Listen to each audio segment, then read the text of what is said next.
Kailangan niyang ingatan ng babae kahit na pilit na tumatanggi ang dalaga. Alam niya, pilit lang tumatanggi si Isabel dahil nahihiya ito sa kanya.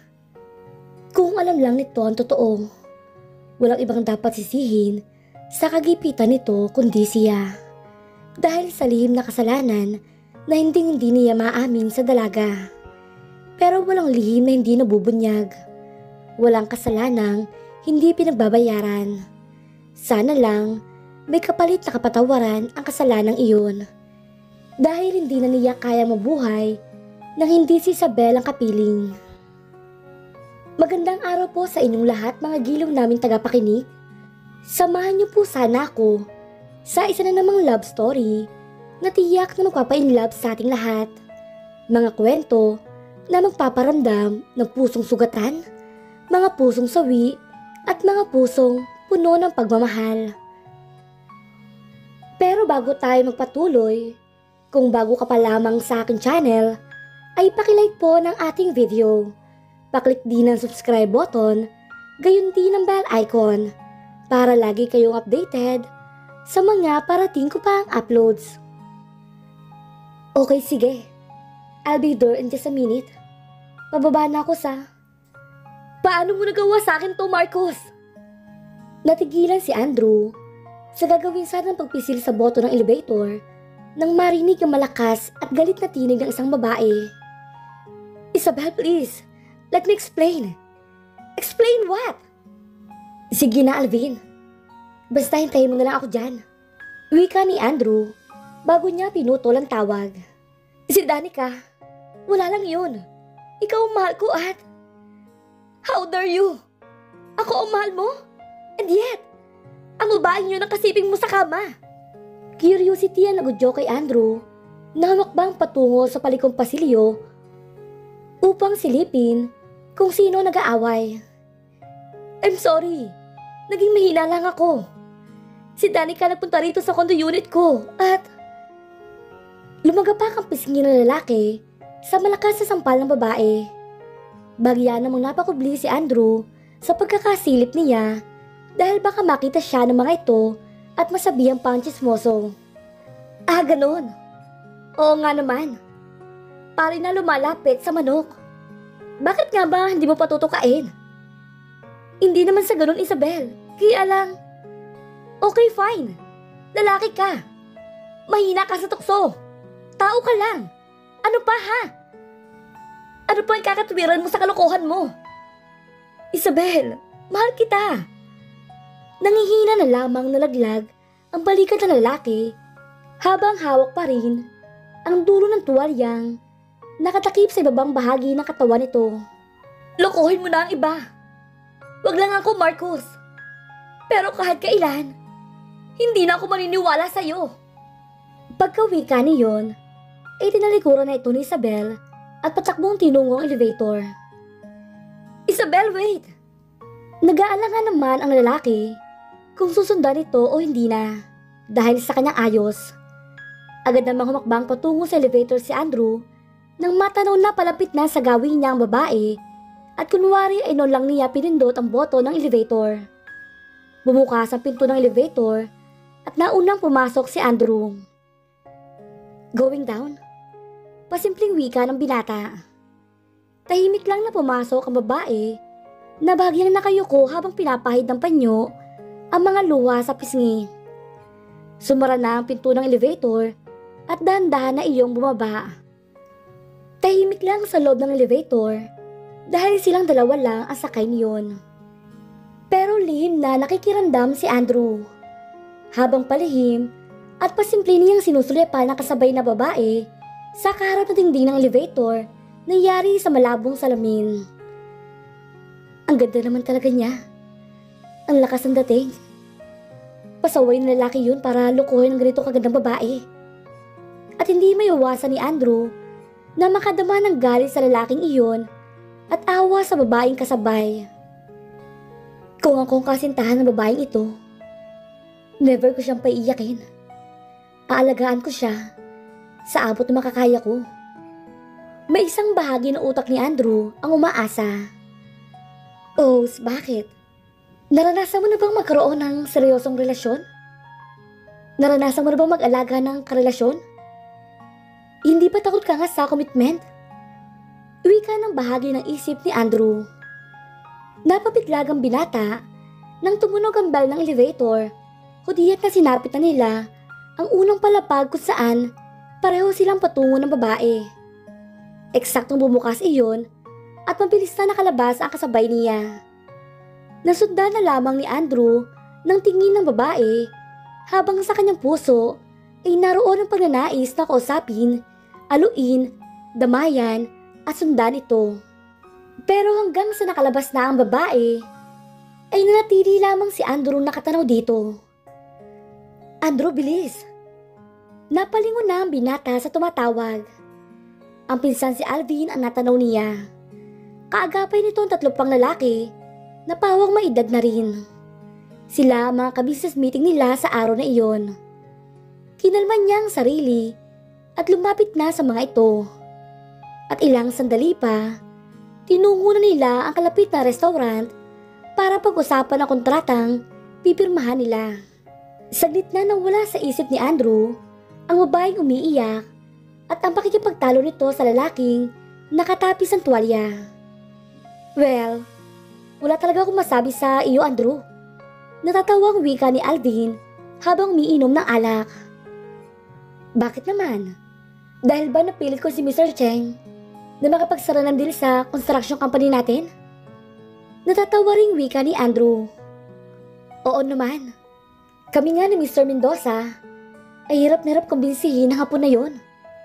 Well, that's why ako nakakaresolba ng ating kumpanya, hindi ba? Kayang-kaya kong i-handle ang mga kagaya ni Mr. Cheng na masyadong pa-importante ang dating. Naroon sila sa resto bar para i-celebrate ang naisarang deal na worth 20 million pesos. Oo nga, talagang hangan ako sa'yo. At uminom tayo para lalo pa tayong sumaya. Ipinaglapit na nila ang mga kupita nila at sabay na ininom ang alak na laman niyon. Habang sa paligid ay sumasabay rin ng malakas na musika. Habang sa dance floor naman, ipanay ang hataw at sayaw ng mga kabataan nagkakatuwaan. Pero hindi lang mga kabataan ang naroroon, may ilang maedad na nag-e-enjoy lang sa buhay. At may isang magandang dalaga na animo wala na sa sarili habang buong kasiyahan na nagsasayaw kahit pa walang kapartner. Pare, hataw talaga siya. Tignan mo naman kung paano gumiling. Umiikot ang balakang. At ang bayuwang pare, nakakagigil. Oo nga, hanep, tipong palaban. Pare, mas magiging palaban yan kung papainom natin ng alam mo na. Kahit na malakas ang musika sa paligid, inarinig ni na Andrew ang usapan sa katabing mesa ng isang grupo ng kalalakihang mukhang mga lasing na. Nagkatinginan sila ni Alvin. Pagkaway bagyan niyang nilinga ang mga ito. Mukhang disente naman at maayos ang bihis at tipong anak mayaman. Yun nga lang, mukhang lasing na ang mga ito. At naiintindihan niya ang sinasabi ng isa tungkol sa gamot na ipapainom ng mga ito sa babae. Oo nga ano, mas okay nga yun. Mas wala tayong sabit kapag hindi pumalag. Pare, sige na. Bulungan mo ng waiter na bigyan ng alak ang babaeng yun. Lalong nabuhay ang kuryosidad ni Andrew. Pilit na nagilap sa dance floor ang babaeng pinagtripan ng mga ito. Magulo ang dance floor, maraming tao, at kung tutuusin ay hindi makikilala ng sino man ang nagsasayaw doon kung hindi lalapitan at tititigan ang mukha ng mga ito. Andrew, ano bang ginagawa mo? Untag ni Alvin sa kanya. Pinsan, narinig mo ba? Nagdikit sila para magkarinigan. May paglalaroan silang babae. Pinsan, karaniwan na sa ganitong lugar ang ganyan. Huwag ka na makialam pa. Saka yung babae naman, kaya napunta rito at nagwawala sa dance floor para mapansin ng mga lalaki at dahil naghahanap din talaga ng good time. Pero Hayaan mo na, Andrew. Saka nagpunta tayo dito para mag-relax, di ba? Hindi para maghanap ng away. Gusto pa sanang kumontra ni Andrew, pero isang lalaki ang lumapit sa kanila. Andrew, Alvin, narito pala kayo. Brandon, ikaw pala. Wika ni Alvin. Sinong kasama mo? Yung mga pinsan kong babae. Tamang-tama. Ipapakilala ko sa inyo ni Andrew. Andrew, narinig mo yun? Merong ipapakilala sa atin si Brandon. Talaga? Magaganda ba? Umira lang kay na ni Andrew. Oo naman. Mga pinsan ko ba naman eh? Yes. Tiyak na mag-i-enjoy tayo ngayong gabi. Bulong pa sa kanya ni Alvin. Nang isinama sila ni Brandon sa mesa nito at ng mga pisang babae na ipinakilala sa kanila, saglit ngang nawala sa isip ni Andrew ang tungkol sa babaeng pinaglalaruan ng mga lalaking katabi nila kanina sa mesa. Tama nga si Alvin. Mag-enjoy nga siya sa bagong mga kakilala. Bukod sa magagandang pinsan ni Brandon, game din ng mga ito makipag-inuman sa kanila at makipaghatawa ng sayaw sa dance floor. Sige lang, sayaw ka lang babe. Malakas ang sigaw ni Alvin habang kasayaw ang pinsan ni Brandon sa gitna ng dance floor. Ang hato ng pinsan mo ano? Malambing na wika kay Andrew nang isa pang pinsan nito na ngayon ikasama niya sa pabilog na mesa habang nagpapahinga dahil katatapos lang nilang magsayaw. Oo nga eh, bata pa kasi. Kagagraduate lang niya ng college at kasalukuyan ko pa lamang tinitrin sa paghawak ng mga business ng pamilya namin. Natatawa na lang siya habang pinapanood ang pinsan na tila walang kapaguran. I see. Pero ikaw, sa tingin ko ay mukhang very responsible sa buhay. Napatikim si Andrew nang maramdaman niyang hinahaplos ang babae ang kamay niya at alam niya nagpaparamdam na ito na gusto siya nito. Katunayan, kanina pa ayaw humiwalay sa kanya nito at binabakuran siya sa iba pa nitong pinsan, kaya nagkasya na lang mga ito na sila nagsasayaw sa dance floor. Pagdating sa negosyo at trabaho, talagang seryoso ako. Pero pagdating sa personal na relasyon, dyan ako ilag. Hindi ako nahantong sa seryosong relasyon. Alam mo na, tipikal na binatang takot sa commitments. Oh, talaga? Well, pagdating pala sa bagay na yan, magkakasundo tayo. Nakangiting wika ng babae na lalong hinaplos sa kanyang kamay. Hindi rin ako nagseseryoso sa mga nakakarelasyon ko. Prangka akong tao. Kapag gusto ko ang isang tao, sinasabi ko. At kapag ayaw ko, ay sinasabi ko rin. At gusto kita, Andrew. Saka bagya pang inilapit ang katawan sa kanya. Talaga? Muli siyang napalunok. Well, sa tingin ko, natigilan si Andrew sa iba pang sasabihin sana nang may mahagip ang kanyang paningin. Ang apat na lalaking katabi nila sa mesa kanina ay nasa gitna na ng dance floor at may kasayaw na babae. Nag-iisang babae lang na animo nagwawala sa gitna at mukhang lasing na. O mas tamang salita, nagawa sa gamot na pinainom rito. Tila may kamaong sumuntok sa puso ng binata. Hindi lang dahil naisip niyang mukha ng tagumpay na mga ito na painumin ng gamot ang babae, kaya ganoon ang kilos at itsura, kundi dahil sa isiping kilala niya ito o mas tamang salita ay namukha niya ang babae. Natatandaan niya ang suot itong bestida, magiging anyo at taas nito. Kainis. Siya yung babae kanina sa pasilyo. Yung inaway ng kasintahan niya dahil nahuli may kasama ibang babae. Siya ang tinutukoy ng mga lalaking yun. Biglang kabang nadarama ni Andrew nang ma-realize niyang nasa kapahamakan ng babae. Hindi.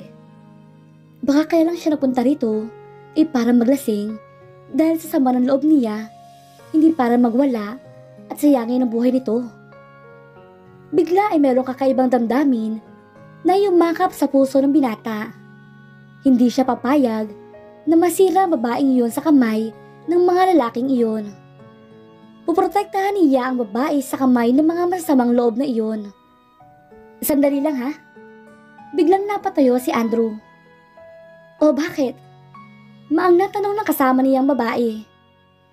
Pupunta lang ako sandali sa banyo. Ha? Teka lang. Sandali lang ako. Hintayin mo ako dito.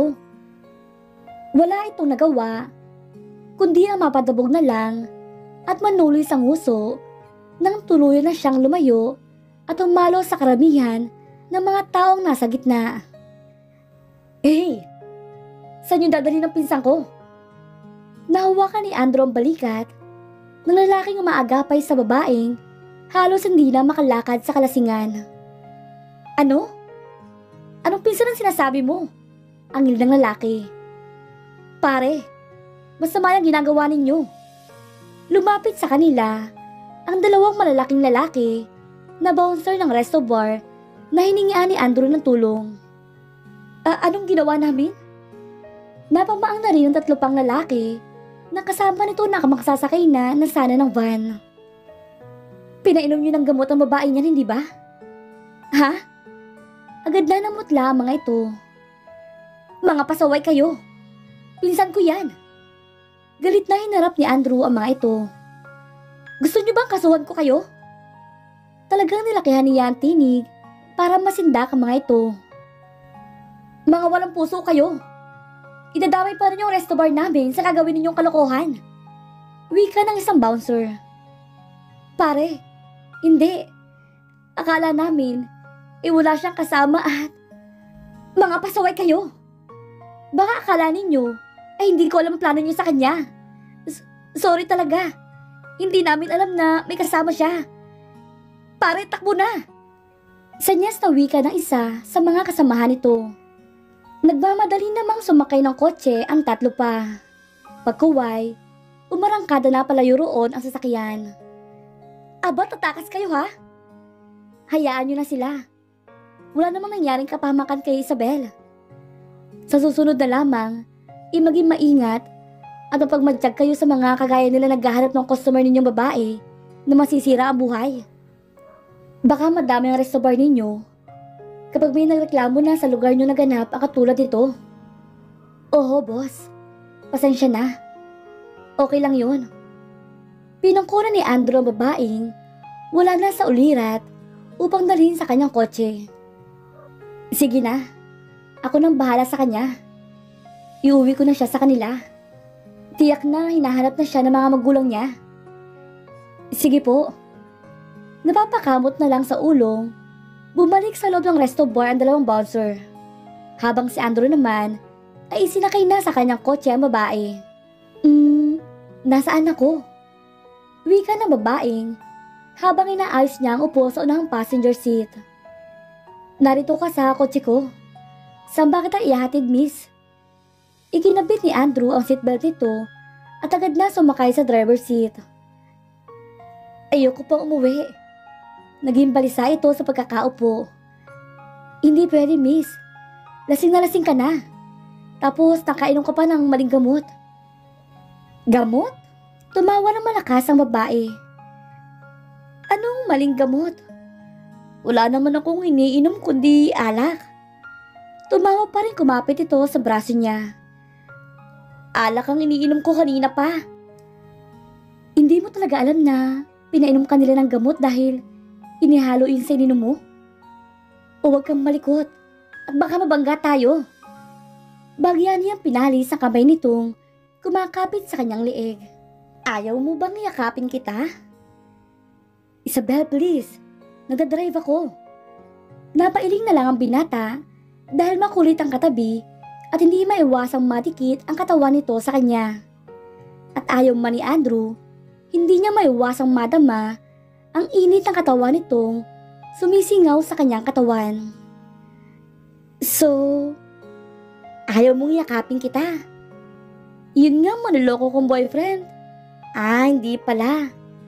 Tumawa uli ito at lalong sumiksik sa kanyang katawan habang ang isang kamay ay kumapit sa kanyang balikat at marahang humaplos.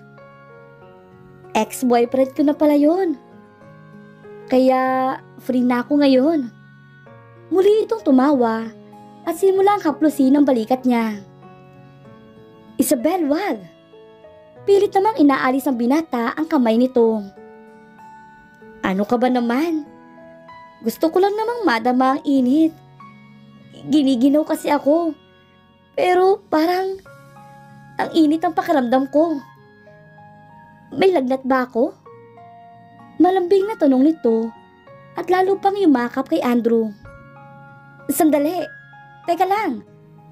Kaya napilitan siyang ihinto sa gilid ng daan ng sasakyan. Pero sa kanyang ginawa, lalo naman naging mapangahas ang dalaga. Bigla itong tumabi sa kanya at kinulong sa mga palad ang kanyang mukha. Sandali. Lalo naman siyang nataranta at akmasa nang aalisin sa pagkakayakap sa kanya ang dalaga. Giniginaw ako, pero ang init. Bakit ganun? Bakit? Nagsimulang manginig si Isabel. Kainis. Umiepekto na sa kanya ang nainom nitong gamot. Anong gagawin ko? Kaya tila natigilan na lang si Andrew sa pagkakaupo. Sa ilang sandali, ay pinilitin niyang pakalmahin ang sariling pakiramdam. Kahit pa nga bahagi ng kanyang katawan, ay nagre-react sa ayos nilang iyon ang tila namamayani sa buo niyang pagkatao. Please, yakapin mo ako. Bigla siyang inalikan ng dalaga. Sandali. Pero sakop na ng mga labi nito ang labi niya. Natigagal na lamang siya nang maramdaman ang init ng labi ng dalaga. My God! Kay bango ng hininga nito kahit na may alak. Kay lambot ng mga labi. Kay sarap damhin. Kay sarap ding tugunin ng halik. Napahingal si Andrew. Pagkuway, yumakap na mga braso sa baywang ni Isabel at malayang tumugon ng halik. Lalo namang nadala si Isabel. Palibhasa, ay kasalukuyang pa ring iba ang pakiramdam niya dahil sa kanyang nainom. Pero ilang sandali pa, ay agad din bumalik ang hinahon kay Andrew at naitulak niya ang dalaga. Tumigil ka na, please.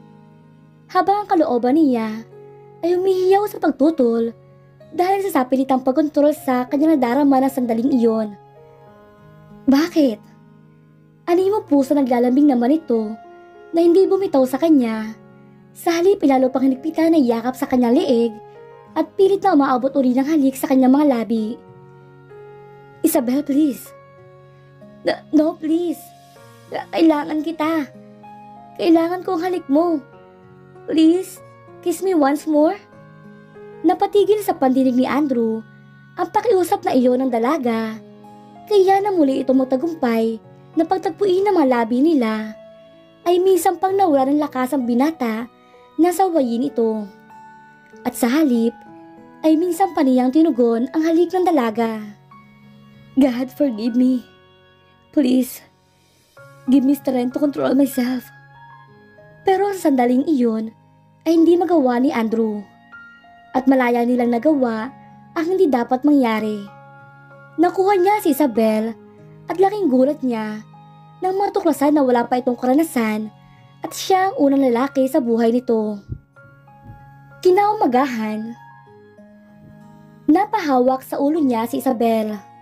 Saka nagmulat ng mga mata at nakaramdam siya na masakit ang kanyang katawan. Ano?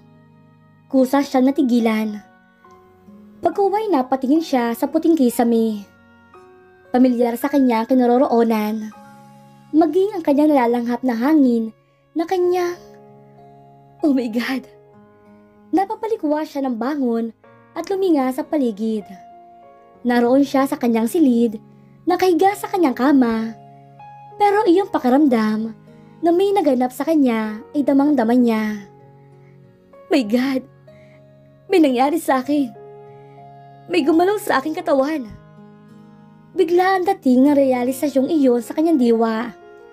Dahil ang naranasang sakit, maging ang bakas ng mga kamay na umahaplo sa kanyang katawan.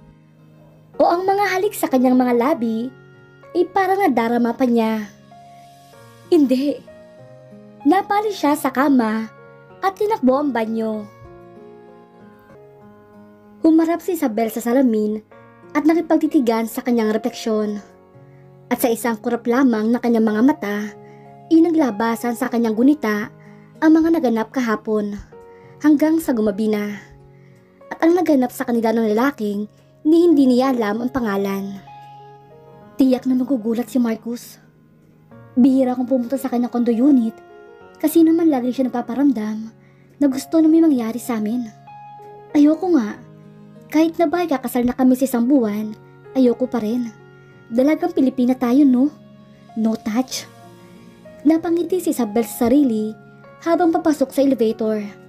Dala niya ang Tupperware na may lamang baked macaroni na paborito ng kanyang nobyo. Pero paano nga ba kapag nagpilit na naman siya? Oh my God.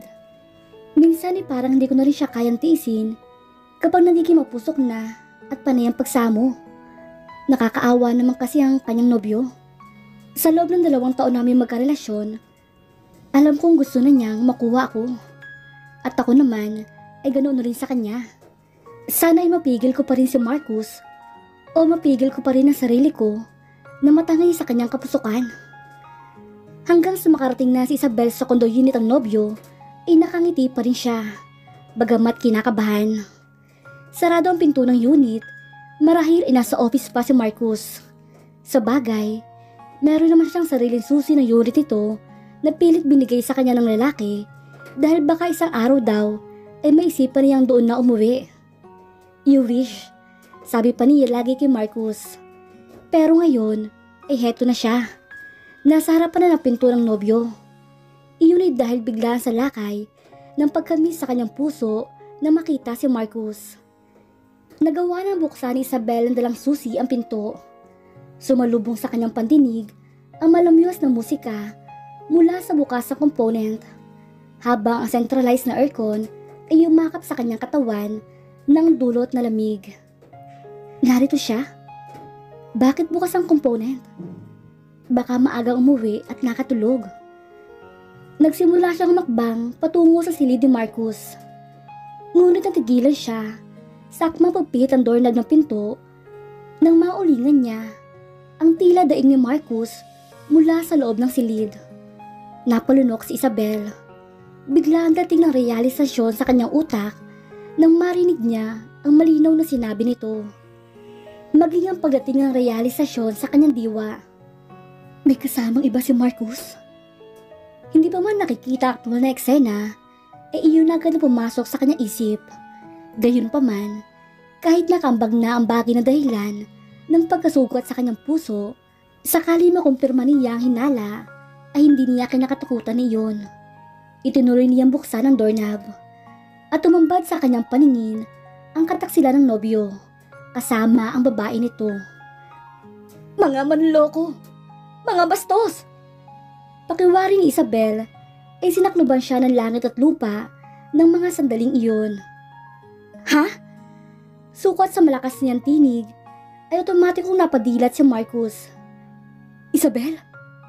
Gimbal na gimbal ito nang makita siya. Manloloko ka! Sinungaling! Isabel, sandali! Nagmamadali nagagilap ng tuwalayang pantapis ang lalaki. Pero nakatakbo na siya palabas ng condo unit. Natigilan siya nang makitang may lalaki nakatayo sa harap ng elevator. Pilit niya pinakalma ang sarili at pinahid ang luha sa pisngi. Hindi niya dapat iyakan si Marcus. He's not worth it para mawala ang poise niya. Nang bumukas ang pinto ng elevator, ay nauna nang pumasok ang lalaki. Sumunod si Isabel at bahagyang yumuko para hindi nito mapansin na umiiyak siya. Tahimik lang sa loob ng elevator dahil sila lang dalawa ang sakay niyon. At alam ni Isabel, lihim na nakikiramdam sa kanya ang kanyang kasabay. Pasimple pa itong sumusulyap sa kaharap nilang dingding na iyari sa malabong salamin. Napapitlag pa ito nang tumunog ang doorbell ng elevator o diyan na sinapitan nila ang unang palapag kung saan pareho silang patungo ng lalaki. Eksaktong bumukas iyon at mabilis na nakalabas si Isabel.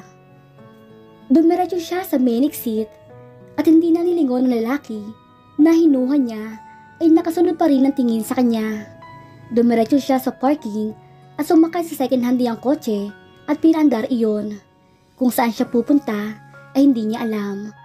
Ang alam lang niya, masakit na masakit ang kanyang puso at para siyang nawala ng mga sandaling iyon.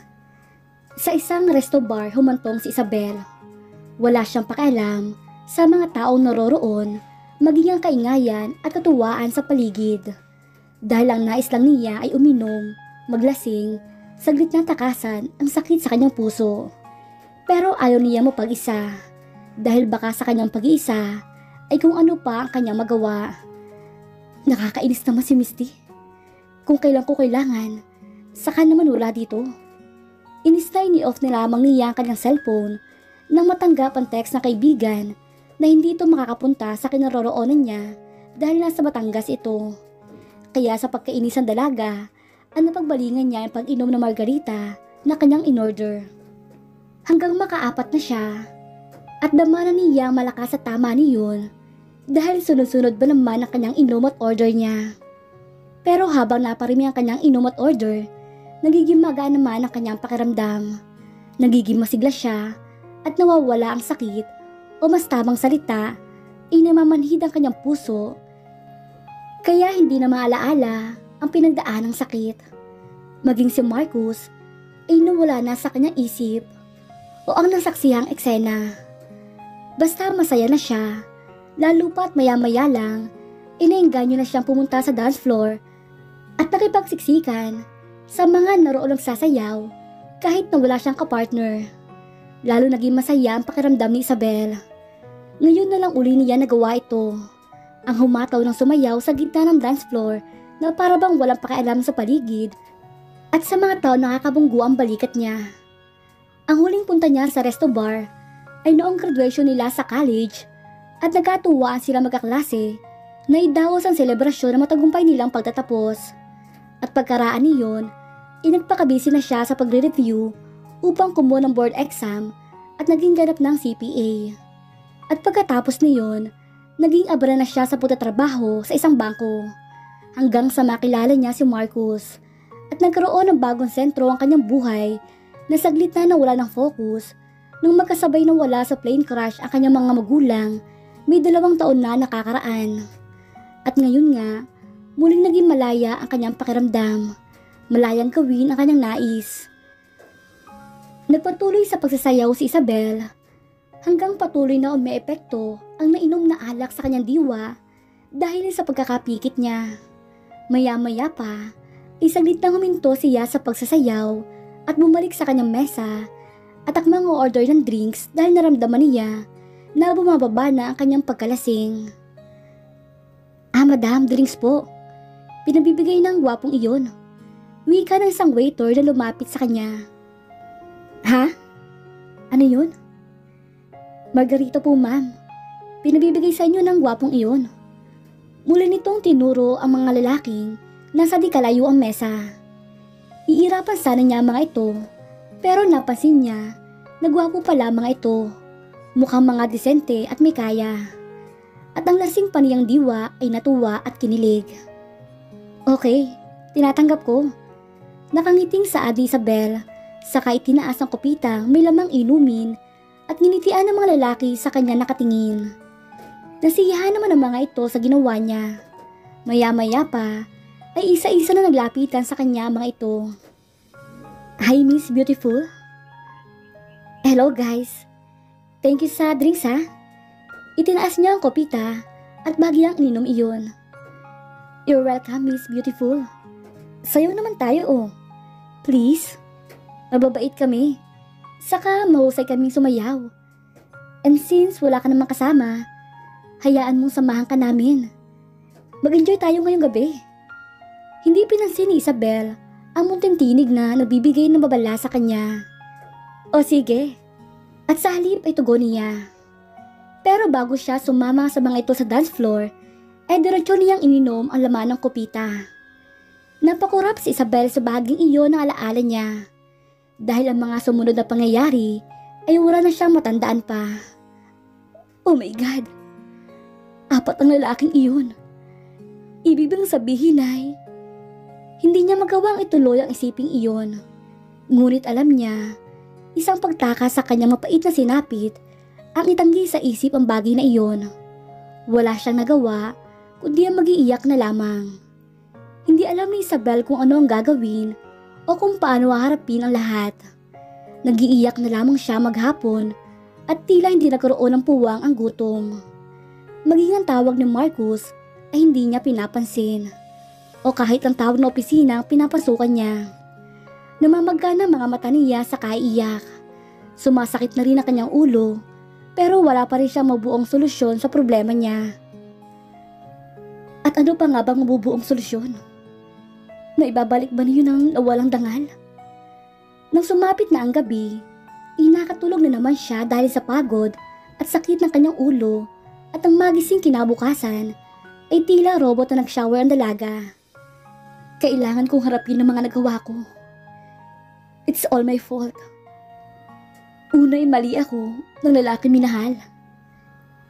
Pangalawa ay mali ang aking ginawa na pagpunta sa resto bar na iyon para lunurin ang sama ng loob ko. Kailangan ko tong harapin. Kailangan ko magpakatatag. Pero hindi ako pwede mag-ingay. Walang dapat makaalam nito. At ililihim ko sa lahat ang nangyari sa akin. Baka hindi ko nakayanin ang pagtawa ng mga tao makakaalam ng kaibangan ko. Kapag nagreklamo ako, mabibilad lamang ako sa kahihiyan. Lalo pa't ni hindi ko natatandaan ang mga mukha ng lalaking iyon. Muli nasaktan si Isabel nang maalaala ang masakit na karanasan.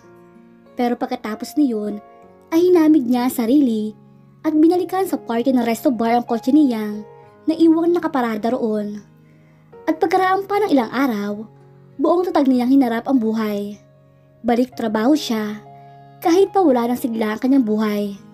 At kahit pa patuloy sa pagtatanong ang mga tao sa paligid niya kung bakit hindi na matutuloy ang kasal nila ni Marcus. Break na kami. Ayoko na sa kanya. Okay? Lagi niyang sinasagot sa makukulit na nagtatanong sa kanya. At ang patuloy na pagsamo at paghingi ng tawad ni Marcus ay hindi na niya pinakinggan. Nagbingi-bingihan, nagbulag-bulagan siya sa presensya ng lalaki. Hanggang lumipas na ang mga araw. Kahit paano ay natatahimik na rin ang kanyang kalooban sa isiping inilihim niya ang lahat. At sa wakas ay tumigil na rin si Marcus sa pangunguli sa kanyang kapatawaran. Pero ang akala ni Isabel na magiging ganon lang kasimple niya makakalimutan ang nangyari sa kanyang buhay ay nagkakamali siya. Napabaliwas ang bangon si Isabel, pagkuway sa pambibig at tinakbo ang banyo at doon ay binuga ang inakalang laman ng bumabaliktad na sikmura. Nagduduwal siya sa lababo, ngunit nangihina na siya at pawis na pawis ay wala naman siyang maisuka. Humihingal na naghilamos na lamang ang dalaga at tumarap sa salamin. Ano nangyayari? Bakit ang sama ng pakiramdam ko? Bakit? Parang umiikot ang mundo ko. Nangihina pa rin na kumapit siya sa dingding. Namaybay siya pabalik sa kama upang kahit na paano ay mabigyan ng suporta ang bumibigay at nangangalog ng mga tuhod. Hilong-hilo pa rin nang makarating siya sa kama. Pati hayang nahiga at nakipagtitigan sa kisame at tila Ferris wheel na umiikot sa kanyang paningin. Anong ibig sabihin ito? Oh my God! Huwag naman po sana. Hindi maaari ito. Nagsumigaw sa pagtutol ang kanyang kalooban nang lumabas ang isang hinala sa kanyang isip. Hindi ako maaaring mabuntis. Hindi pwede. Sinikap niyang makabangon at nagbalik sa banyo para mag-shower. Baka sakaling guminhawa ang kanyang pakiramdam. Bagyangan ay masmasan si Isabel na makapag-shower. Sinamantala niya ang pagkakataong iyon para sumaglit sa butika at bumili ng pregnancy test kit. Hindi ba ari to? Para lang lalong magimbal nang matiyak niyang buntis nga siya. No! Hindi maaari to! Ayoko! At saka gusto ng nadaramang pagtanggi sa kinaharap ng sitwasyon ay nasuntok niya ang kanyang sariling puson. Hindi maaari. Ayoko sa batang to. Ayoko. Mga walang pusong iyong ama. At sino sa kanila ang iyong ama? Sino? Halo ang luha at pawis na unti-unti siyang napaupo sa sahig ng banyo na animo na upos na kandila. Ayoko magbuntis. Ayoko sa batang to. Habang patuloy siya sa pag-iyak. Ayoko. Hindi maaari ito. Hindi. Hanggang unti-unti na rin humina ang kanyang pag-iyak, pero natili pa rin siyang nakahiga sa tiles ng banyo. Maya-maya pa, ahigbi na lang ang maririnig mula sa dalaga. Pagkaraan pa ng ilang sandali, ay bumangon na si Isabel at nanlalantang tinungo ang kanyang kama. Doon ay pabuloktot siyang nahiga at niyakap ng mga braso ang magkabilang binti. Nanatili lang siya nakapabuloktot sa kama. Windang na windang ang puso at kalooban sa sinapit niya. Hanggang makatulugan na ni Isabel ang pag-iyak at kalituhan sa kanyang isip. Ilang oras siyang nakatulog at ang magising ay tulalang napatitig na lamang sa kisame si Isabel. Hindi kasalanan ng batang ito ang nangyari sa akin. Hindi ko siya dapat kamuhian at sisihin. Ako may kasalanan. Ang aking kapabayaan. Sa wakas ay dumating na sa kanyang konsensya ang isiping iyon at umiral ang takot sa Diyos. Marahan siyang bumangon at sinulya pa na manipis pa ang puson. Pagkuway, marahan iyong hinaplos. I'm sorry anak. Patawarin mo ako. Hindi kita dapat sinaktan. Nabigla lang ako kanina at nataranta. Pero hindi na mauulit iyon. Pangako ko sa iyo, mamahalin kita at aalagaan. Ahayaan ko mabuhay ka. Magkakasama tayo at haharapin ang buhay na nakalaan sa ating dalawa. Pangako ko yan, anak. Kasabay ng patuloy niyang paghaplo sa kanyang puson, ipatuloy naman ang pag-iyak ni Isabel. Oh my God! Totoo ba? Hindi makapaniwalang tanong ng kaibigan ni Isabel na si Misty. Oo. Nagtungo na nga ako sa OB kanina. At kinumpirma na niya. 7 weeks na. Kainis ka naman. Bakit kasi hindi ka nagpakasal kay Marcos at hindi siya ang ama, Misty? Ano? Lalong nawindang ang utak ni Misty. Anong plano mo ngayon? Wala pa pero itutuloy ko to. Ha? Pero wala ka namang... Okay lang yun, Misty. Tanggap ko na. Narito na to at kasalanan mortal kung aalisin ko. Saka hindi ko yun kaya. Wala namang kasalanan ng batang ito. At isa pa, anak ko siya. Nakagat na lamang ni Isabel ang kanyang labi. Paano yan? Ilang linggo pa. Mahalata na rito sa office yan. At pag-uusapan kanila, Isabel. Alam mo naman ang patakaran dito. Kapag malapit ng mahalata ang pagbubuntis ko, magre-resign na lang ako. Anong sabi mo? Meron naman akong ipon sa bangko at may naiwang din trust fund sa akin ng mga magulang ko. Kahit paano, kakasya na yun hanggang maisilang ko ang bata. Pagkatapos, kapag malaki-laki na siya, magnenegosyo na lamang ako para sa kinabukasan namin. May sarili naman akong bahay at hindi umuupa. Pero Isabel, hindi ganun kadali ang plano mo. Alam ko yun, Misty. Pero kailangan ko maging matatag. At ayoko nang dagdagan pa ang nagawa kong pagkakamali. Napabuntong hininga na lamang si Misty. Sige, friend. Tuloy mo yan. Tama ka naman eh. Walang kasalanan ng bata at anak mo siya. Bukod pa sa kasalanan, kung aalisin siya. Pero huwag kang mag-alala. Narito lang ako. Nakasuporta lang ako sa'yo at wala kang maririnig sa akin na panghusga. Maraming salamat, Misty. Kahit paano, ay alam ko may karamay ako sa problemang ito. At gumaan ang loob ko. Pagkuway na payakap na lang siya sa kaibigan. Nagpapasalamat siya dahil may isang taong handang dumamay sa kanya sa oras ng pagsubok na dumaan sa kanya. Mula sa kinapaparadahan ng kanyang kotse, itanaw ni Andrew ang pagbaba ni Isabel sa kotse nito. Tumuloy ang dalaga sa isang klinika at pumasok doon. Napalunok naman si Andrew. Anong gagawin niya sa klinik na yun? Pinigil niya ang pagnanais na sundan doon ng dalaga. At ano naman ang kanyang idadahilan sa kung sino mo magtatanong sa kanya kung bakit siya naroroon at nag-uusisa kung ano ang ginagawa roon ng dalaga. Maraming sandali ang lumipas. Napapitlag pa sa pagkakaupo si Andrew nang makitang palabas na si Isabel. Pagkuway ng tuloy na ito sa kotseng nakaparada sa harapan ng klinika at sumakay na. Ilang sandali pa ay umandar na sa sasakyan palabas ng parking ang dalaga. Saglit lang nagtalong kalooban ni Andrew kung susundan ba ang dalaga o bababa na siya para magtanong sa klinikang pinanggalingan nito. At ang huli ang pinili niya dahil sa hinalang kanina pa nagpapagulo sa kanyang utak. Magandang hapon, miss. Yes, sir. Malambing na tanong na nakatalagang receptionist sa bungad ng klinika na tila kinikilig sa kanyang kagwapuhan. Hindi kasi kami nagpang-abot ng misis kong si Isabel. Nagpunta siya rito kanina. Pero natanong ko ang palis ng kotse niya pero hindi ko na inabot. Naisip kong itanong muna sa inyo kung kumusta na ba ang kanyang check-up. Kasual na wika ni Andrew. Kayo pala ang kanyang mister. Ang gwapo niyo pala, sir. Tiyak na magiging gwapo rin ang baby ninyo. Ha? Anong ibig mong sabihin?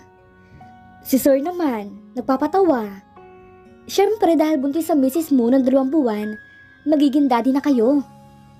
Hindi alam ni Andrew kung bakit tila nanlaki ang kanyang ulo dahil sa kanyang narinig.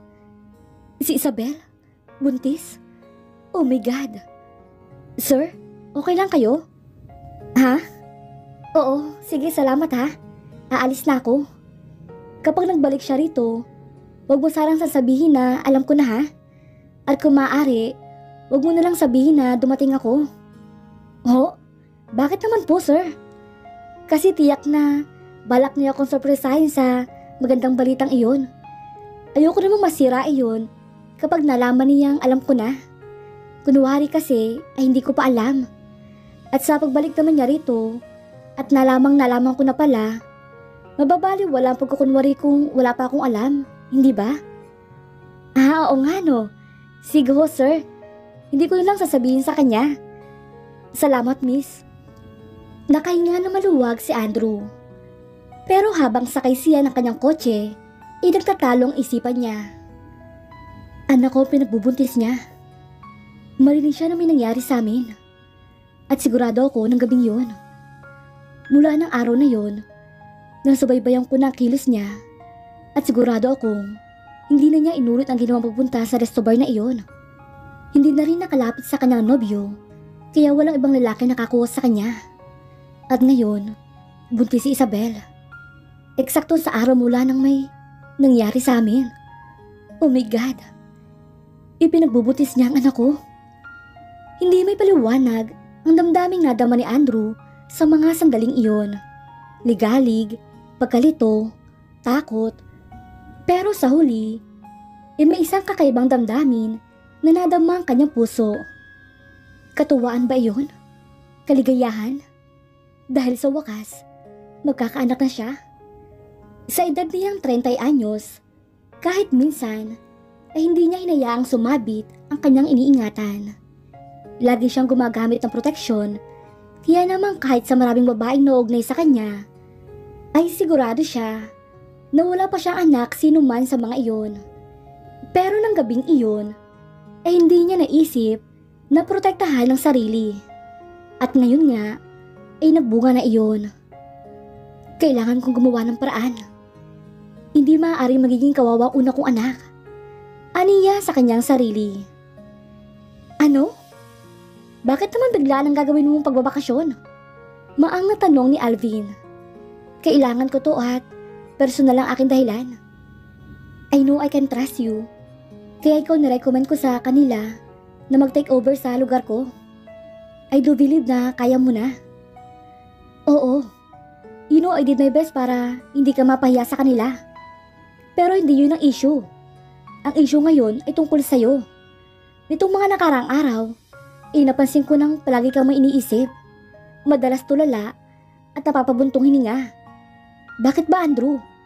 Ano bang problema mo? Wala. Kaya ko naman to. Pero sa ngayon, sa akin muna. Gaano ba yung kapersonal? To the point na kahit sa akin, hindi mo masabi na kaibigan mo pamula pagkabata. Remember? Kahit na walang to ng agwat mo sa akin, tayong dalawa na lang magkasundo sa lahat ng bagay. Hindi ba? Oo, alam ko naman yun.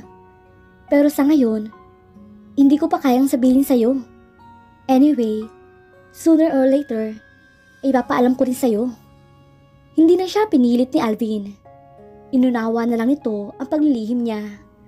At sa unang araw, ng pagbabakasyon ni Andrew sa trabaho, sinumulan naman niya ang mga plano para magkaroon siya ng pagkakataong makalapit kay Isabel at sa magiging anak nila. Kung noong una ay ayaw ni Isabel sa batang sisilang niya, ngayon ay waring tanggap na niya ang kalagayan niya. Katunayan, nagkakasya na lamang siya sa pakikipag-usap sa buhay na nasa sinapupunan niya. Baby, iinom na ng vitamin si Mami ha? Para na rin sa'yo to. Para maging malusog ka. Nakangiting hinaplos ni Isabel ang mambok na puson dahil 4 na buwan na iyon. Di ba't sabi ng doktor, kailangan kompletong lahat sa mineral ang sanggol na isisilang ko?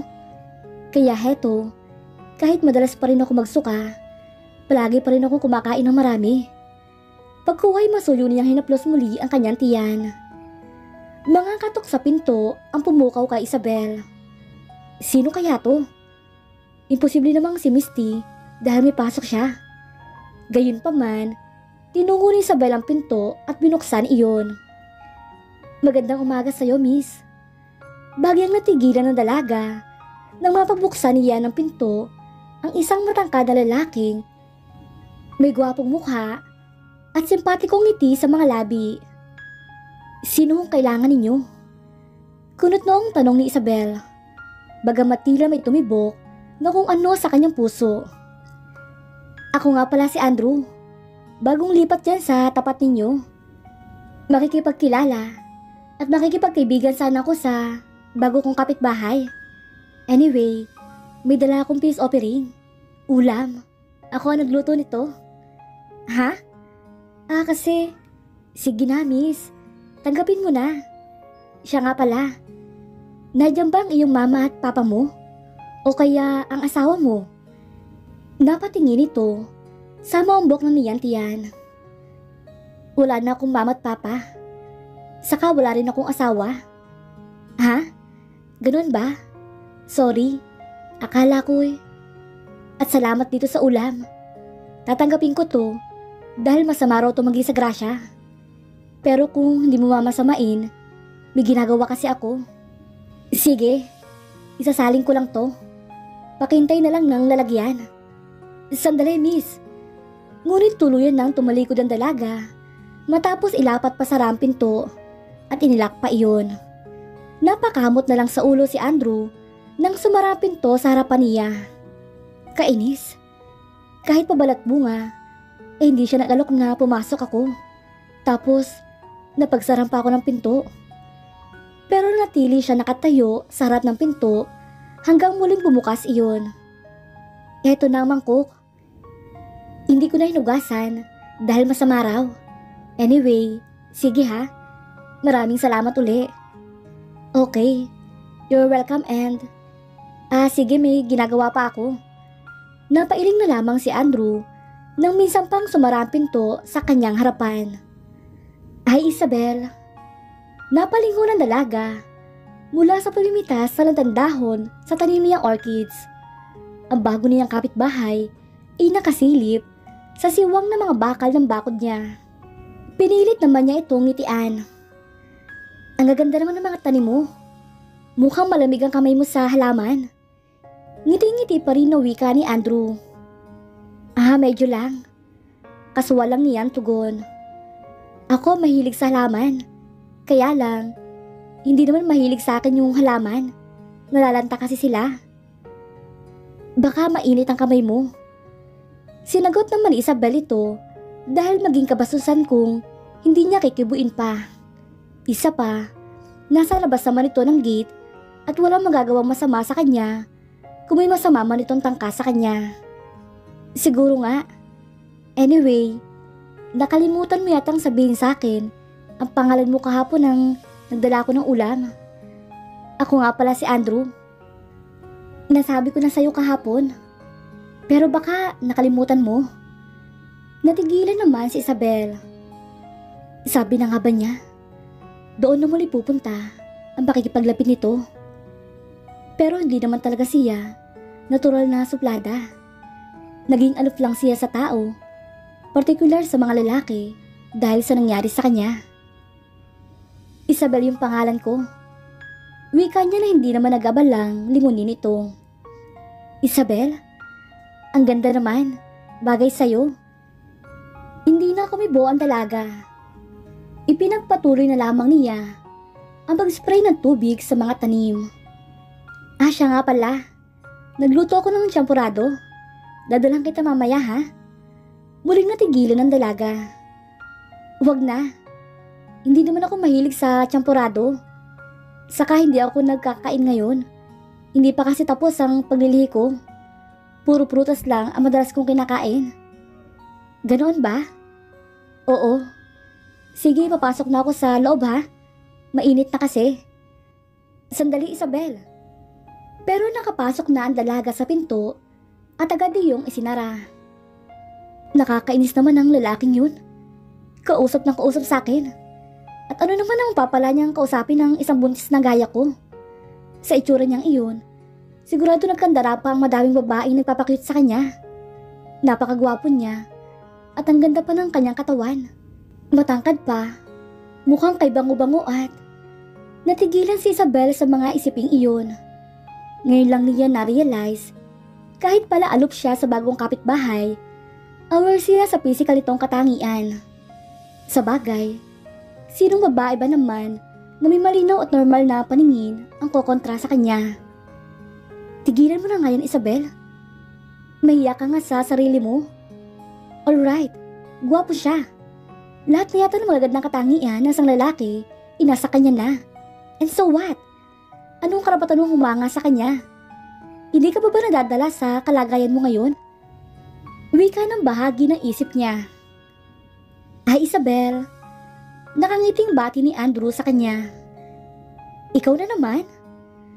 Gustong mapailing ni Isabel nang mapabuksan ng pinto si Andrew. Pasensya ka na sa abala ha. Naisipan ko kasing gumawa ng fruit shake. Naalaala ko na puro prutas nga pala kinakain mo ngayon. So I decided na dalang ka.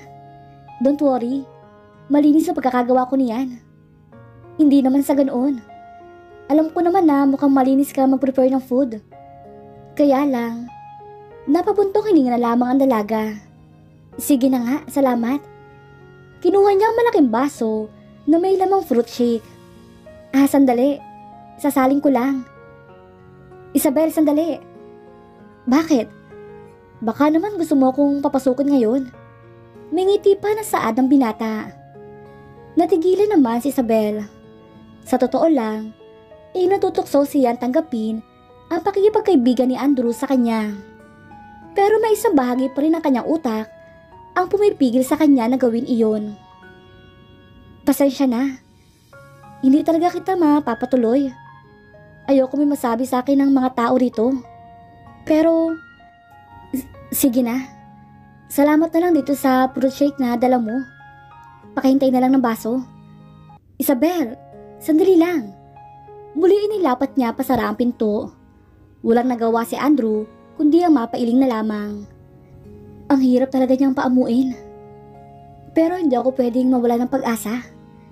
Hindi dapat. Kailangan makuha ko ang kanyang tiwala upang mas mapalapit ako sa kanya. Dahil pag mas malapit ako sa kanya, mas mapangalagaan ko sila mag-ina. Anyway, kahit paano naman, tinatanggap niya mga bigay ko. Aniya sa kanyang sarili. Ilang sandali pa ay muling bumukas ang pinto. Hindi ko na uli hinugasan. Baka dumamot ka. May kalakip na mambiro ang himig ng dalaga. Pero naroon pa rin ang pangingilag sa kanya. Sige, okay lang. Malungkot ang ngiting sumungaw sa mga labi ni Andrew. Malamlam ang mga matang tinitigan siya. Pahinga ka na. Saka inumin mo yung dala ko. Masarap yun. Okay na okay yun para sa baby mo. Oo, salamat. Lumakad na patungo sa gate ang binata, pero palingon-lingon pa rin sa dalaga. Hindi alam ni Isabel kung bakit may isang bahagi ng kanyang puso ang nasasaktan sa nababasang lungkot sa mga mata ni Andrew ng sandaling iyon. Pero kailangan niyang ignorahin iyon. Hindi siya dapat padala. Nakakainis naman. Sira na naman ang kotse ko. Naku naman.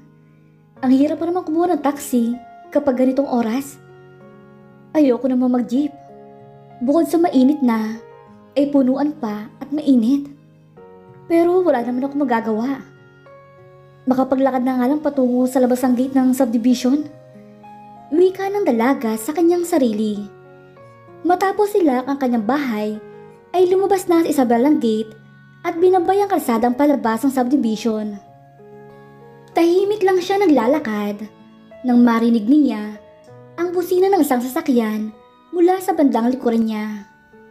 Hindi iyon pinansin ng dalaga dahil wala naman siyang inaasahang babati sa kanya na kakilala. Isabel! Napalingon na lang siya nang huminto sa tabi niya ang kotseng ito. Anong ginagawa mo? Bakit naglalakad ka? Ikainit-init ng araw. Napababa ito at agad na nakalapit sa kanya. Sira kasi ang sasakyan ko. Hindi ko nga alam kung bakit. Anyway, may payong naman ako at may taxi naman dyan sa labas. Sa init ng araw? Baka mahilo ka dyan sa daan, Isabel. Hindi naman. Malapit naman ang gate at... No, sumakay ka na. Ihahatid na lang kita. Agad na nitong binuksan ang pinto sa gawin ng passenger seat. Ha? Naku, hindi na. Okay lang ako, Andrew. No, sumakay ka na, Isabel. Idadaan na kita sa pupuntahan mo. Sa Quezon City kasi ako pupunta, sa St. Luke's at... Aba, tamang-tama. Doon din ang way ko. Sige na, sakay ka na. Natigilin naman si Isabel. Gusto pa niyang tumanggi, pero talaga namang mainit ang araw kahit pa nga nakapayong na siya. At isa pa, talaga namang nahihirapan siyang humanap ng taxi at ang totoo pa, medyo nahihilo na rin siya. Sige na nga. At nahiya na rin siya dahil mukhang napakabait ang bago niyang kapitbahay. And yet, wala na siyang ginawa kundi ang tanggihan ang pagmamagandang loob ng binata. Salamat. Maaga nitong inilalayan pasakay ang dalaga. Lihim naman siyang napapitlag sa simpleng paghawak ng palad ni Andrew sa siko niya. Pero agad din niyang inignora ang pakiramdam na iyon. Agad na itong sumakay at in-start ang makina ng kotse. Ikinabit naman ni Isabel ang seatbelt at tumayos ng upo. Pero may isa siyang kakaibang naramdaman na eksaktong bumalot sa kanyang lamig ng aircon ng sasakyan at nalanghap niya ang mabangong car freshener at ang amoy ng kulo na gamit ni Andrew. Deja vu? Saan? Bakit may pakiramdam siya na pamilyar sa kanyang ambience sa loob ng kotseng iyon? At pamilyar din sa kanya ang swabeng bango ng pinaghalong car freshener at pabango ni Andrew. Nalilito na napailing na lamang si Isabel. Salamat ha. Nakangiting wika ni Isabel na akmang bubuksan ang pinto ng kotse nang huminto na sila sa tapat ng St. Luke's. Sandali, Isabel. Maagap naman siyang napigilan ni Andrew. Bakit? Bubuksan ko ng pinto para sa'yo. May pagmamadali na kababa ng binata at nakagilid sa gawin niya at agad na binuksan ang pinto. Dahan-dahan ka lang ha. Inilahad pa ang palad sa kanya. Naiiling naman na tinanggap niya ang palad nito. Tila umaapaw ang pakiramdam ni Isabel sa maginong gesture ni Andrew sa kanya. At nawawala na siya ng lakas ng loob na tanggihan ng binata. Salamat ulit, Andrew. Sige na, masyado na kitang naabala. Wala yun. Siya nga pala. Anong floor ka ba? Dito lang ako sa first floor, sa klinik ng OB ko. I see. Sige na, pasok ka na. Okay. Thanks again, Andrew. Nangingiti na makbang na papasok ang dalaga. Si Andrew naman ay muling sumakay na ng kotse nito at pinandar na iyon. Nakakatuwa talaga ng laking yun. Ano bang pinagkakabala niya sa buhay at mukhang lagi siyang nasa bahay? At bakit ba nararamdaman ko na pilit niyang nilalapit ang sarili sa akin? Kapit-bahay lang bang pakitungo niya sa akin o kusa niyang sinaway ang sarili sa iba pang isipin na nais pumaloob sa kanyang utak?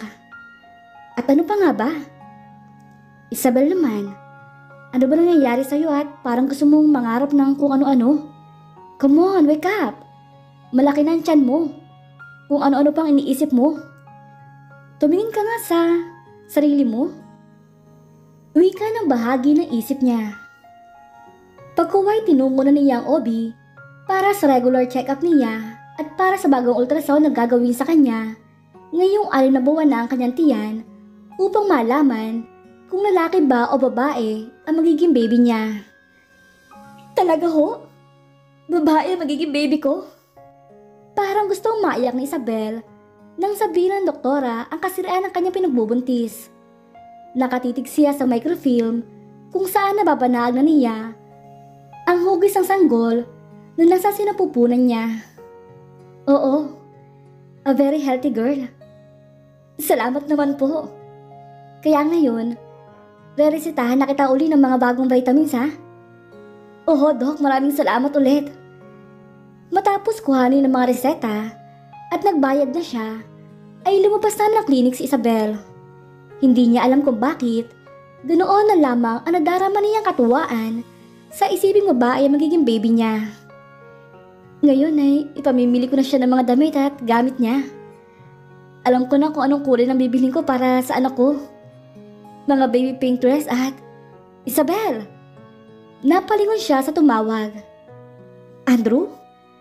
Anong ginagawa mo rito? Napospone kasi yung lakad ko nang tumawag yung kausap ko.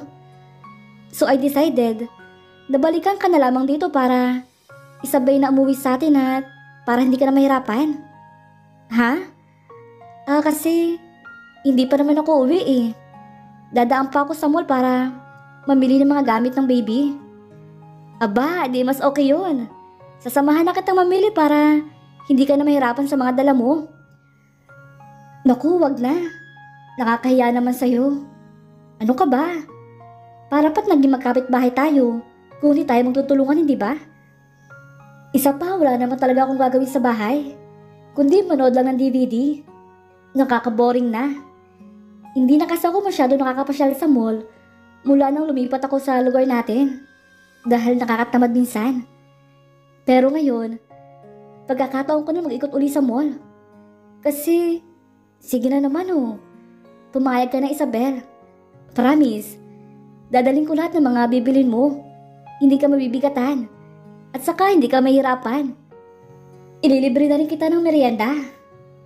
Andrew, deal? Nangingislap ang mga mata nito nang titigan siya.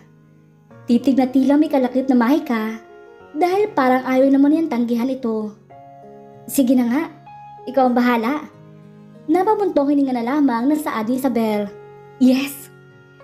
Tila naman parang batang nabigyan ng laruan na napasuntok pa ang binata sa hangin. At hindi alam ni Isabel kung saan galing yung ligaw na kaligayahang nadama ng kanyang puso dahil sa reaksyong iyon ni Andrew. Alam mo, bagay daw sa baby girl ang mga damit na puti. Parang alinis-linis at ang bango-bango nila. Wika ni Andrew habang panay ang pili ng maliliit na cute na baby dress at panay ang lagay sa dalang basket. Alam ko iyon. Kaya lang sabi ng friend ko, hindi naman advisable na bumili ng damit ng baby dahil mabilis daw itong lumaki at may iwan ang mga baby dress. Ganon ba yun? Napakamot na lang sa ulo si Andrew. Oo naman. Natatawang wika ni Isabel. Sabi sana basa ko libro about pregnancy. 1 linggo lang daw ay malaki ng baby. Lalo na kung breastfeeding. At pagdating ng 1 buwan, hindi na kasya maliliit na baby dress. Talaga? May libro ka about pregnancy? Oo naman. Pahiram ako ha? Nagulat si Isabel sa sinabi ni Andrew. Wala kasi ako magawa minsan. Naubusan na kasi ako ng babasahing libro. Ibahin ko naman ang style. About pregnancy naman na babasahin ko. Baka maisipan ko rin magbuntis. Saka umarte pa ito na ani mo Becky sabay hawi ng buhok. Natatawa namang nampas na lang ni Isabel sa braso ang binata. Nagsisimula na siyang mag-enjoy sa presensya nito. Siguro balak mo na pakasalan ng girlfriend mo no, kaya nagpa-practice ka na.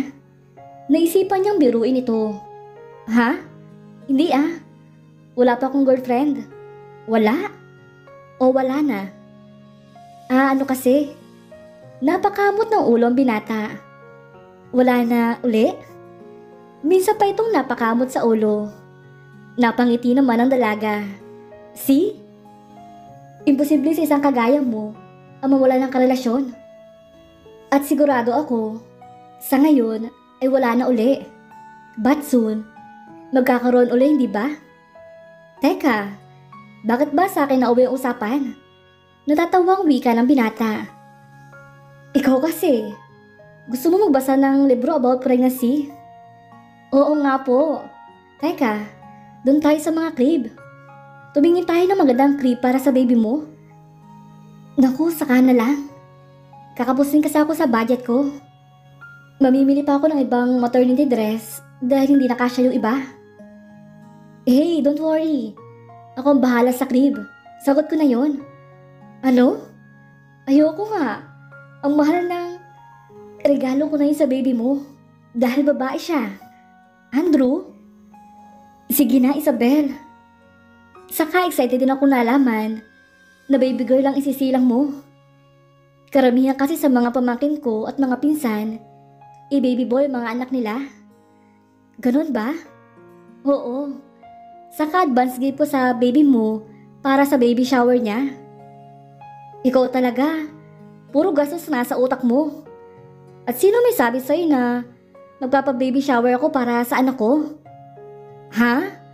Sayang naman yung gift na matatanggap niya. Okay lang yun. Konti lang naman ang friend ko. Basta. Ibibili ko siya ng crib. Huwag mo na akong sawayin ha? Okay? Advance gift na lang sa binyag niya. Hindi rin napigil ni Isabel ang binata sa pagbili nito ng crib. Pero hindi lang mamahaling crib ang binili nito para sa kanyang anak. Bumili rin ng stroller at kutsyon ng binata. At nang mamili siya ng mga bagong maternity dress, ay nakailam din ito sa pagpili. At ang mga napili nito ay ito mismo ang nagbayad. Hindi na siya nakatutol. Lalo pat, binili yun ni Andrew na hindi niya alam at isinama na lamang sa plastic ng mga pinamili niya. Tanggal lang pala ang transmission ng battery mo kaya ayaw mag-start.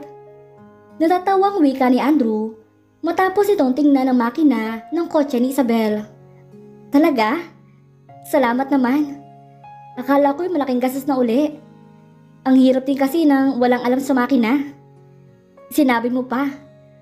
O, start mo na Isabel. Sige. Sumakay na nga siya at ini-start ang makina. 1 click lang ay umandar na iyon. See?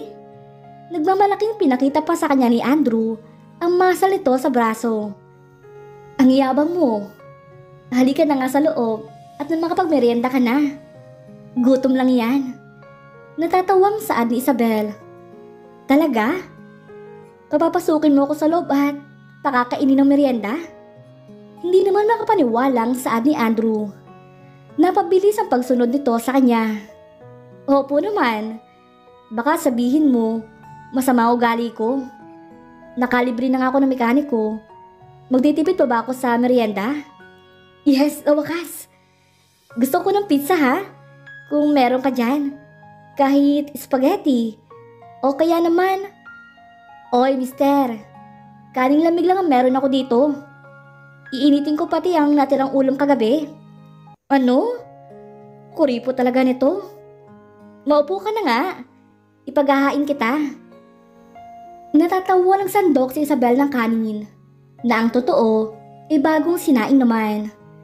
Adobong baboy ang ulam. At hindi iyon tira kagabi. Kanina lang niya iyon niluto. Wow! May favorite. Tuwang-tuwang wika ni Andrew. Pero mas tuwang-tuwa si Isabel. Hindi niya kayang ipaliwanag kung bakit nasisiyahan siyang makita ang kakaibang kislap sa mga mata ni Andrew ngayong hinayaan niya makapasok ito sa kanyang mundo. Kaya lagi ako nasa bahay dahil minomonitor ko ang online stock sa market. Kapag mataas, nagbebenta ako. Talaga? Ang taray naman pala ng business mo. Manghang wika ni Isabel. Kaya pala sitting pretty ka na lang dito sa bahay mo. Marahang gumala ang paningin niya sa kabuuan ng sala ng bahay ni Andrew. Sa kauna-unahang pagkakataon, pinaunlakan niya ito nang imbitahin siya nito na doon magkapunan dahil birthday daw ng binata. Hindi naman. Minsan biglang bagsak ang stock kaya lugi. Anyway, halika na sa komedor. Kanina pa nakahain ng pagkain. Okay, sige. Hanggang sa komedor ay impress si Isabel sa ayos. Masino pa pagkakalagay ng mga gamit pang kusina sa mga cabinet.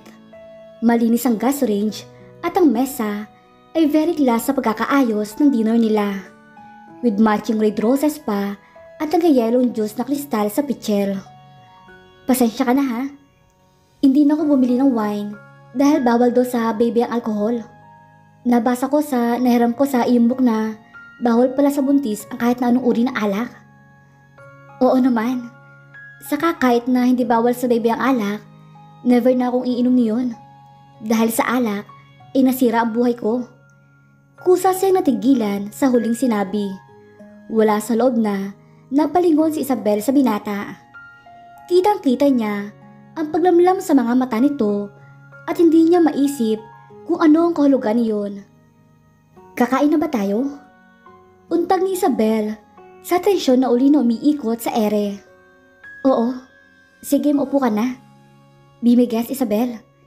Ikaw lang talagang bisita ko sa birthday ko. Ikaw at ang baby. Minsan pa itong sumuliyap sa kanya. Makahulugan at may mensaheng kalakip. Wow, okay ah. VIP pala ako. Oo naman, upo ka na. Sige, salamat. Masarap ang mga pagkain inihanda ni Andrew. Talagang nabusog si Isabel. Cheers! Nakangiting itinaas ang binata ang baso ng juice. Cheers! And happy birthday, Andrew. Ipinigkini niya ang baso sa baso nito. Salamat ulit, Isabel. Ito ang isa sa pinaka hindi ko malilimutang birthday ko. Alam mo ba yun? Wika nito nang nilapag ang baso. Host talaga? Inilapag na rin niya ang baso dahil nangalati na iyon. At bakit naman? Well, dahil kasalo kita. May kasalo kong magandang buntis. Nangingislap ang mga mata ni Andrew na lalo naging matiim ang titig sa kanya. Ganon ba? Sinikap niyang alisin ang pagkailang pero hindi niya magawa. Oo, ganoon. At dahil pinabigyan mo rin lang ang panyaya ko na dito maghapunan, may isa pa akong request. Isang-isa na lang. Promise. Ano naman yun? Hindi ito kumibo. Basta tumayo na lang at nagtungo sa sala. Maya-maya pa ay umalingaw-ngaw sa kabuuan ng bahay ang isang malamyos na musika. Ano naman kayang drama ng isang yon? Ani niya sa sarili. Sayo tayo, Isabel. Wika ni Andrew nang magbalik sa komedor. Ha? Paano? Ang laki na ng... No, it's okay. Hindi naman natin iipitin ang tiyan mo, di ba? Halika na. Ito na ang kumuha sa kanyang kamay at inakay siya patungo sa sala. Ano ba, Andrew? Nakakaya naman. Pero napasunod na rin siya sa pagakbang nito. At nang ilagay nito ang mga kamay ng dalaga sa lieg nito, inaglapat ang mga mata nila. Sa kamarahang sumayaw ang kanilang mga katawan. Happy birthday, Andrew. Wika ni Isabel para magkaroon naman sila ng pag-uusap at mabawasan ang nakakailang na sandaling iyon. Maraming salamat. Napakasaya ko talaga, Isabel. Unang-una dahil kasama kita. Tila malamig na kamay na umaplo sa kanyang puso ang sinabi nito. Pero sinaway niya ang sarili dahil masyado na siyang nadadala sa presensya ni Andrew. Masyado na siya nagiging dependent dito. At itong mga nakaraang muling araw, nagsisimula na siyang matakot. Paano kung magsawa na si Andrew sa pag-aalaga sa kanya? Pero ayaw nang tumigil ng kanyang puso na dami ng ligayang inihahatid ng mga ginagawa nito para sa kanya. Tahimik lang siyang sumandig sa malapad nitong balikat at ipinikit ang mga mata. How I wish na ganito na lang tayo palagi, Andrew. Sana hindi ka nang huli nang dumating sa buhay ko. Sana hindi lang pagtingin kaibigan at kapitbahay ang dahilan mo kaya mo ko pinagmamalasakitan. Pero alam kong wala akong karapatang umasam at mangarap. Hindi ako karapat-dapat sa isang kagaya mo. Malungkot na saad niya sa sarili. Isabel? Yes? Look at me, please. Marahan siya nagtaas na mukha. Bakit? Hindi ito kumibo. Sa halip ay dahan-dahang inilapit ang mukha sa mukha niya. Andrew! Nalaki ang mga mata ni Isabel nang makitang palapit na sa mga labi niya ang mga labi nito. Andrew, no! Pero sakop na ng mga labi ng binata ang mga labi niya. Andrew, bulong ng kanyang puso at muli siyang napapikit para damhin ang halik na iyon. Ilang sandaling natiling magkalapat ang mga labi nila. Maya-maya pa ay kusa na iyong naglayo. Bakit mo yung ginawa? May kalakip na sumbat ang kanyang tinig. Patawarin mo ko, Isabel. Alam kong hindi tama. Hindi dapat dahil baka isipin mong sinasamantala ko ang kahinaan mo. Pero mahirap sa pili ng puso. Mahirap turuan. Mahal kita, Isabel. Ano? Nalaki ang mga mata na saad ng dalaga. Mula nang makilala kita, wala na ako bang inisip kundi ikaw. Sa pagtulog ko, napapangarap kita. At sa pag-iising ko, mukha mo hinahanap ko. Andrew, alam mo bang sinasabi mo? Tinangka niyang kumawala sa mga bisig nito. No, please, don't. Humigpit ang yakap nito sa kanya. Andrew, ano ka ba? Buntis ako. At hindi ko kilala ang ama ng anak ko. Binata ka. Gwapo ka. Bakit mo sinasabi ang mga yan? Dahil yun ang nadarama ng puso ko, Isabel. Hindi. Nagkakamali ka lang. Naawa ka lang sa... Minsan pang sinil nito ng halik ang mga labi ng dalaga. Andrew! Nagpilit siyang kumawala. Bitawan mo ako! Sa wakas ay nakawala naman siya. Isabel, maniwala ka sa akin. Mahal kita. Disgrasyada ako. Wala akong pakialam. Hibang ka na, Andrew.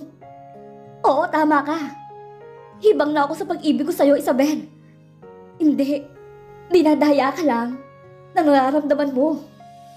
Humakbang siya patungo sa pinto. Isabel, wait.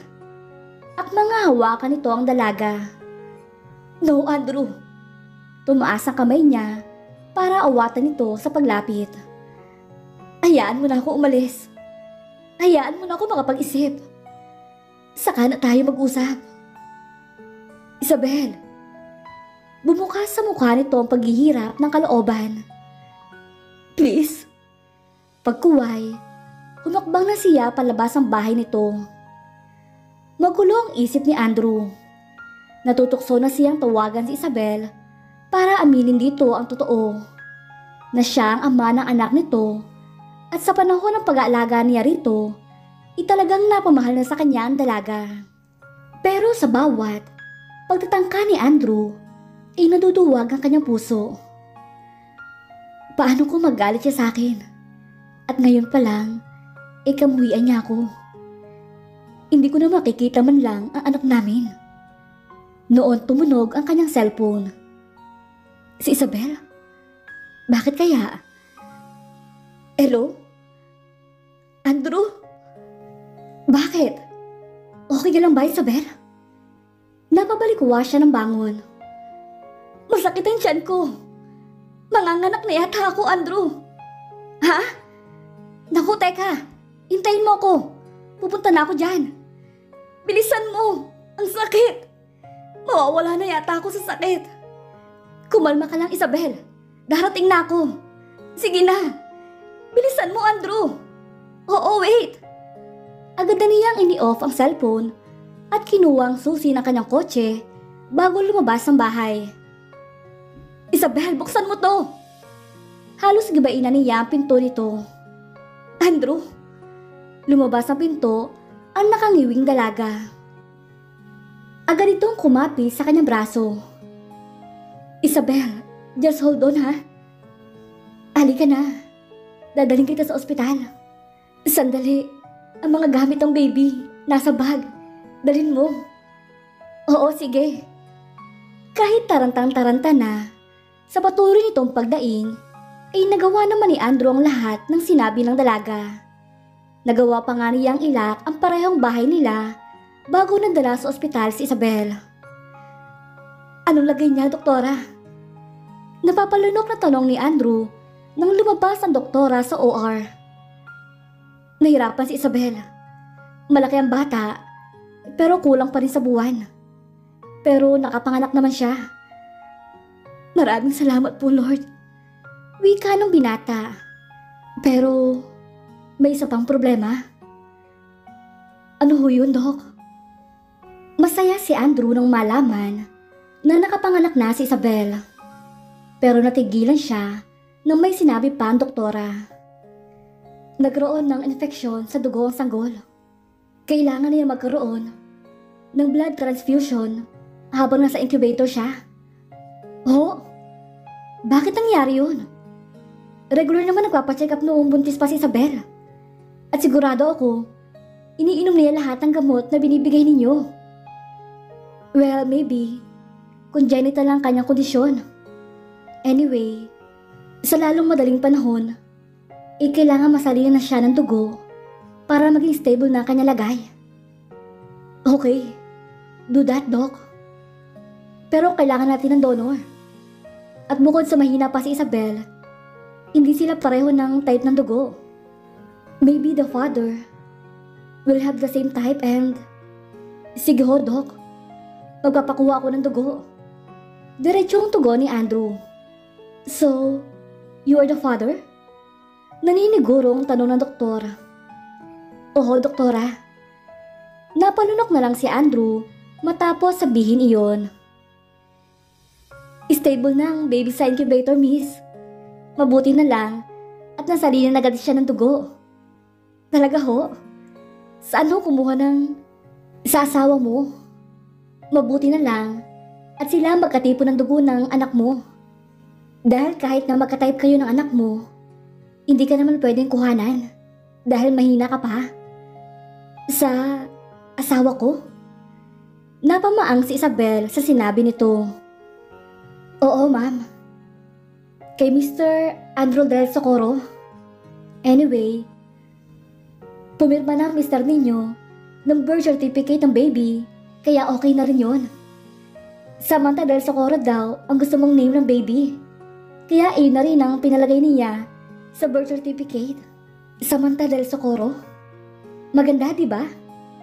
Bagay na bagay sa baby dahil ang ganda niya. Hindi alam ni Isabel kung ano ang iisipin sa mga sandaling iyon.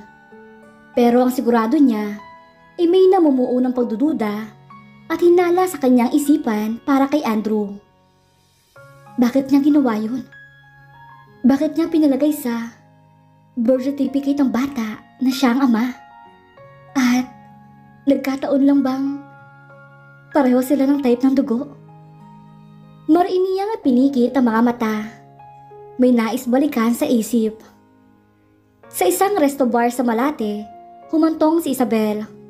Wala siyang pakialam sa mga taong naroroon, maging ang kaingayan at katuwaan sa paligid. Dahil ang nais lang niya ay uminom, maglasing, saglit na takasan ang sakit ng puso niya. Hanggang sa malasing na siya. At ang naganap sa kotse, kasama ng estranghero, ay biglang lumabas sa isip niya. Ibig sabihin, Isabel? Napakurap si Isabel at otomatikong nabalik ang isip sa kasalukuyan. Ngayon ay nakatitig siya sa mukha ni Andrew na may hawak na sanggol. Kaya pala pamilyar sa akin ang mukha ni Andrew. Pati na rin ang pamilyar na pakiramdam kapag sakay ako ng kotse niya o kapag nalalanghap ko ang pabango nito. Isabel, heto na ang anak mo. Napakurap siya at saglit na tumuon ang paningin sa sanggol na hawak nito. Ang baby ko. Iniunat niya mga bisig. Iniram ko lang siya sa incubator. Pero kailangan ibalik agad siya roon. Masuyong wika ni Andrew. Ang baby ko. Pumatak ang luha sa mga mata ng dalaga. Kay sarap sa pakiramdam ang madama ang init ng munting katawan nito. Lalo na ang mahalika ng kanyang anak. Ilang sandali pa ang lumipas, nagsalita si Andrew. Isabel, akin na munang baby. Ibabalik ko na muna sa incubator. Baka magkaroon pa siya ng bagong infeksyon. Napatingin siya kay Andrew. Sige. Okay. Pahinga ka na ha? Oo. Humakbang na si Andrew patungo sa pinto. Andrew, bakit? Kung may aaminin ka, aminin mo na ngayon. Hanggang kaya ko pang makinig at umunawa.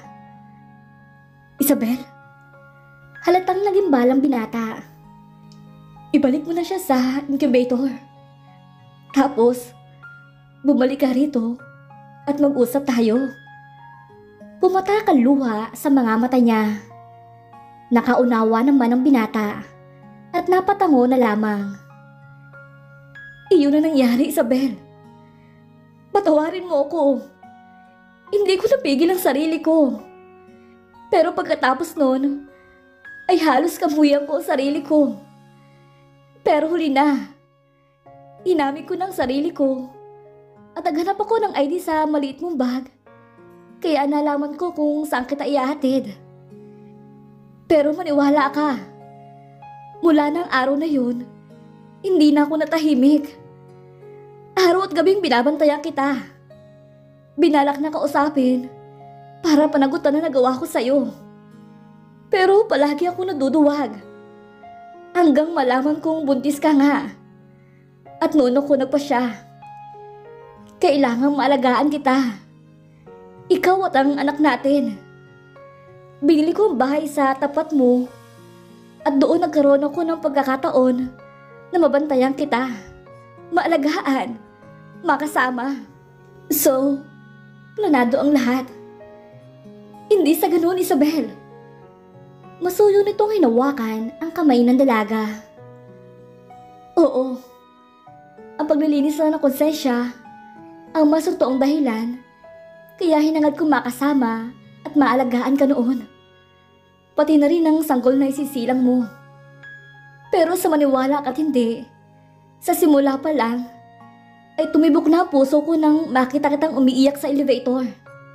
Doon pa lang, ay gusto na kitang yakapin, aluin. Siguro kaya naging mahina na rin ako sa tukso. Dahil sa atraksyong agad ko nadama para sa'yo.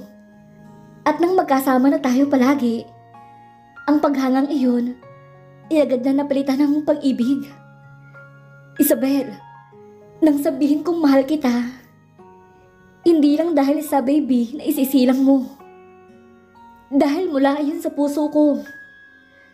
Mahal na mahal talaga kita, Isabel. So please, marry me. At pinapangako ko sa'yo, ang lahat ay magiging maayos na. Aalagaan ko kayo ng anak natin.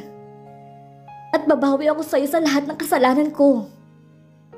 Ilang sandaling natiling nakayuko ang dalaga at umiiyak lamang. Isabel, nagtaas siya ng mukha. Sige, tatanggapin ko ang alok mong kasal. Isabel, totoo bang sinasabi mo? Pero gusto kong malaman mo na gagawin ko yun dahil mahal din kita, Andrew. At hindi lang dahil kailangan ng anak ko ang isang ama. Pangako, hindi ka magsisisi sa pasya mo, Isabel. Masayang saad ni Andrew. Niyakap nito na mahigpit ang dalaga. I love you. I love you too. Minahal na kita sa proseso ng pagkakalapit natin. And I'm glad it's you, Andrew. At mas naging mahigpit ang yakap nila sa isa't isa. Ngayon ay magaan na ang kalooban ni Isabel sapagkat nalaman na niya ang ama ng kanyang anak. At nagpapasalamat siya dahil si Andrew ang dumating sa buhay niya.